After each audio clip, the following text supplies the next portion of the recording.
Sale temps pour les crapules. Ce fut un vendredi de l'année 2019, racontera-t-on plus tard, un vendredi de février, que les Algériens se sont adressés, à leur façon, à un président qui, lui, ne s'adressait plus à eux depuis 6 ans. À leur façon, Bouteflika, dégage. Pas de 5e mandat, ni Bouteflika ni Saïd, ou Yahya, dégage. Jamais, depuis l'indépendance, un président n'a été interpellé directement, et encore moins avec ces termes dégradants. Le clan présidentiel qui s'amusait à duper le peuple, à l'humilier, à vouloir lui imposer un homme impotent, ressent, à son tour, les brûlures de l'humiliation. Désormais, ils apparaîtront nus devant l'histoire et devant les hommes. Une époque du mépris vient, sans doute de se terminer, avec fracas. Ils ont tant menti, tant mutilé les dignités, tant déshonoré et rabaissé les âmes. Écoutez les ministres enrichis par la rapine, politiciens engraissés par la corruption, mandarins du FLN nourris de mensonges et de passe-droit, tout ce que le marais politique algérien compte de crapules, de fripouilles et de vauriens, écoutez les tout qui nous préparent à la grand-messe, qui nous assurent que Bouteflika a retrouvé sa bonne santé dans cette Algérie dont il se fout qu'elle ait complètement perdu la sienne, pays à l'agonie après 20 ans de rapine et de gestion mafieuse de la chose publique, mais où, nous rappelle-t-il, il restera de la place pour un 5e mandat tant qu'il restera quelques gouttes de sang à sucer, quelques morceaux de chair à mordre et après. Eh bien, après que le déluge emporte ce peuple de gueux et de fornicateurs, qui passe son temps à se plaindre et à faire des enfants. Et comme chacun le sait, la marmaille de la plèbe grandit vite, en un rien de temps, à peine le temps du biberon qu'il faut déjà lui assurer le pain, l'école, puis le logement et le travail. Ce peuple avili vient d'apporter une première réponse à la bande de chouaqueurs. Vouloir reconduire pour un 5e mandat un homme réduit à l'état végétatif et qui, de surcroît, après 20 ans de présidence, a tristement conduit le pays à la faillite financière et l'impasse sociale, relève de l'outrage à ce peuple dont on s'est toujours mépris sur les silences. À outrage, outrage et demi. Bouteflika, qui aspirait à être le De Gaulle du Maghreb, n'en est, au final, que le Tartarin inépuisable. Un harpagon qui s'accroche misérablement à son fauteuil. Il n'y a rien de De Gaulle là-dedans.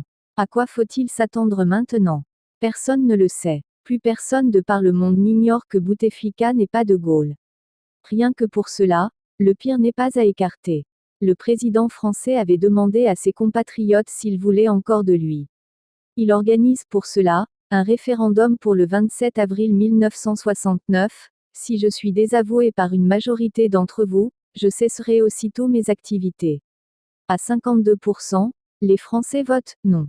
Le 28 avril, De Gaulle démissionne et se retire à Colombey les 2 églises. Il reconnut sa défaite en ces termes, on ne saisit pas un torrent avec ses mains.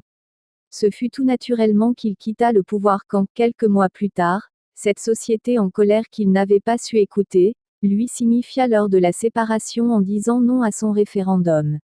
Il laissa à ses proches cette cinglante réplique: « Quel homme serais-je si je prétendais me maintenir dérisoirement dans mes fonctions ?»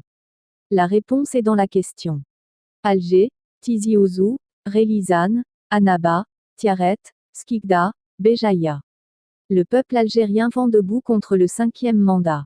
D'immenses manifestations ont eu lieu ce vendredi un peu partout en Algérie. Des milliers d'Algériens sont sortis pacifiquement pour exiger la fin du règne du président Bouteflika. C'est historique. Depuis les marches du printemps noir en Kabylie, l'Algérie n'a pas connu pareille mobilisation. Ce que certains agitaient machiavéliquement n'a pas eu lieu. Les menaces de répression n'ont pas découragé les centaines de milliers de manifestants à venir massivement partout pour prendre part à ce mouvement. Les Algériens ont marché dans la discipline et sans violence ce vendredi. Quelque chose de nouveau est né aujourd'hui à la lumière de ce formidable populaire contre le 5e mandat. Certains le qualifieront de référendum contre le président Bouteflika et ses hommes. Une profonde lame de fond a traversé le pays d'est en ouest, du nord au sud avec un seul mot d'ordre: non au 5e mandat. Pouvoir assassin, ou Yahya voleur, ni Saïd, ni Abdelaziz Bouteflika. Les slogans sont puissants, directs. Ils sont la preuve de l'immense fossé qui partage la clique au pouvoir avec le citoyen. Que va répondre le pouvoir après ce raz de marée populaire? Les médias lourds feront-ils l'impasse sur ce désaveu du peuple algérien? Dimanche prochain, alors que le président Bouteflika, très malade, va se soigner en Suisse, d'autres marches sont au programme. L'armée est placée devant ses responsabilités historiques. Le cri de colère des Algériennes et des Algériens s'est fait entendre sur l'ensemble du territoire national et a eu un retentissement au-delà des frontières. Dans un élan unitaire, sans violence, le peuple, en particulier la jeunesse, dans un sursaut historique de dignité, a administré une grande leçon de civisme qui rehausse l'image d'une Algérie humiliée et abaissée par un pouvoir sclérosé et bunkérisé.